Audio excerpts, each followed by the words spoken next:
ఎప్పుడెప్పుడు ధర్మానికి హాని జరుగుతుందో, ఎప్పుడెప్పుడు అధర్మం వృద్ధి చెందుతుందో అప్పుడప్పుడు సత్పురుషులను ఉద్ధరించేందుకు, అధర్మపరుల వినాశనానికి, ధర్మాన్ని పునఃస్థాపించేందుకై నేను జన్మిస్తుంటాను.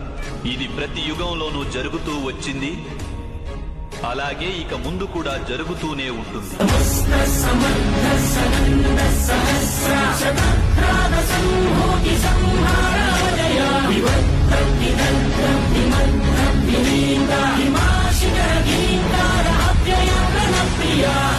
చిచ్చులా మండే కపట బుద్ధితో మానవాళి బ్రతుకు మలుగుతున్నదా?